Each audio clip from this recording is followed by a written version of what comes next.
পিঠে একটা বস্তা নিয়ে সকালবেলায় স্নান টান করে বেরিয়ে পড়েছি দিদি বাড়ি যাওয়ার জন্য। এইদিকে দিদিরই দোকানের ব্যাগে আমি জল নিয়েছি। বাড়ি থেকে বেরিয়ে এসেছি, তখন গুলু ঘুমোচ্ছিল। গুলু উঠে আমাকে টাটা দিতে এসেছে এখানকে। আমি বেরিয়ে গেলে এবার গুলুরও মন খারাপ হয়ে যাবে আর আমারও। বলতে বলতে শালবনী স্টেশন আমি চলেও এসেছি। এসে নিয়ে দেখছি এদিকে আরেকটা ট্রেন চলে এসেছে, কিন্তু এই ট্রেনটাতে আমি যাব না, পরের ট্রেনটাতে যাব, যদিও এটা ছেড়েও দিয়েছে। আস্তে আস্তে পুরো আমার অবস্থা খারাপ হয়ে গেছে, এত পরিমাণে আজকে রোদ আর গরমটা দিয়েছে। ও ইন্ট্রোটা তো দেওয়াই হয়নি। Hello family, good morning. আজ 18 সেপ্টেম্বর, বৃহস্পতিবার। আমি চললাম এখন রোদে গরমে দিদি বাড়ি। গলার মধ্যে এখনও ঘুম ঘুম জড়িয়ে আছে। এসে নিয়ে একটা টিকিট কেটে নিয়েছি। টিকিটটার দাম নিল 45 টাকা, যেটা আমার খুব পরিমাণে গায়ে লাগলো, কেননা আমি একটা স্টেশনের পরই যাব।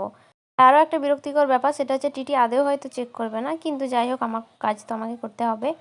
এদিকে এসে নিয়ে চুলটুলগুলো একটু শুকনো করছিলাম ঘামে, আর আমি পুরোপুরি স্নান করেই চলে এসেছি, ভিজে গেছে একদম। আর এই যে কুর্তিটা পরে আছি তোমরা দেখছো, এই সেম কুর্তি স্টেশনে আরও দুজন পরে আছে, যার কারণে আমি একটু সাইড দিকে এলাম। আমার কী পরিমাণে যে লজ্জা লাগছিল, আর ওরাও হাসছিল দেখে। কথা বলতে বলতে এইদিকে ট্রেনও চলে এসেছে। একটা সময় এই ট্রেনটাতে আমি রেগুলার যাতায়াত করতাম, যখন আমি কলেজে পড়তাম। ওই দিনগুলোর কথা আমার এখন ভীষণ মনে পড়ছে। আর ট্রেনের মধ্যেও কলেজে প্রচুর স্টুডেন্ট আছে। এইদিকে শরতের মেঘ দেখতে দেখতে চললাম আমি আমার গন্তব্যে। ট্রেন তো ছেড়েই দিয়েছে। এইদিকে কোনো এক আর্টিস্টের কাজ আমার চোখে পড়লো। আমার সামনে আমি যে সিটটাতে বসেছিলাম সেখানটাতে বেশ সুন্দর সুন্দর কিছু ড্রয়িং করেছে, টেডি, বার্ড, পিকাচু, বাটারফ্লাই সব করেছে। জানলার ধারে সিট পেয়েছিলাম, যেটা আমার ভীষণ প্রিয়। এদিকে বলতে বলতে এসেছি আমি চন্দ্রকোনা রোডে। এর পরের স্টেশনে আমি নামবো। এই যে নেমেও গিয়েছি, আর ভিডিও করা হয়নি। ওই যে দেখো দুটো মেয়ে যাচ্ছে কলেজের ড্রেস পরা। এখানে আমি কলেজ গেলে নামতে হতো আমাকে গড়বেতা স্টেশনে, আর আমার গড়বেতা কলেজ ছিল। আমার ভীষণ মনে পড়ছিল, গোটা স্টেশন শুধু স্টুডেন্টে ভর্তি ছিল একটু আগে।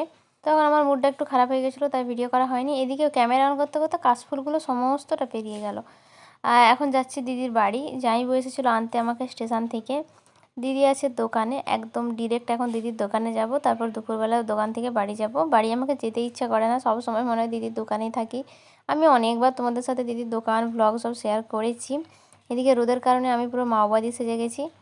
আমার দিদির স্টেশনারি দোকান, সেই কারণে একটু বেশি প্রিয়। এই যে দোকানে এখন চলে এসেছি। এখন পুজোর জন্য দোকান গোছানো চলছে, পুরোপুরি এলোমেলো। আমিও এসেছি এখন দিদিকে হেল্প করবো, আর আমি মেনলি এসেছি আমার কিছু কাজ আছে এখানে, সেই কারণেই। কিন্তু আমি মাঝে মাঝে দিদি বাড়ি চলে আসি। এখন দোকান টোকান সারা হয়ে গেছে দুপুরবেলা, এখন দিদির সাথে যাচ্ছি বাড়ি। দিদির দোকানে পুজোর অনেক কালেকশন এসেছে, আমি অল্প অল্প করে তোমাদের সাথে শেয়ারও করব। আর হচ্ছে ভিডিও দেখি, যদি ইচ্ছে থাকে তাহলে করব, কেননা দোকানটা পুরোপুরি এলোমেলো হয়ে আছে, তো এখন গোছাতে হবে মেনলি। চলো তাহলে আজকের ব্লগ এখানে শেষ করছি, দেখা হচ্ছে পরের কোনো ব্লগে। টাটা।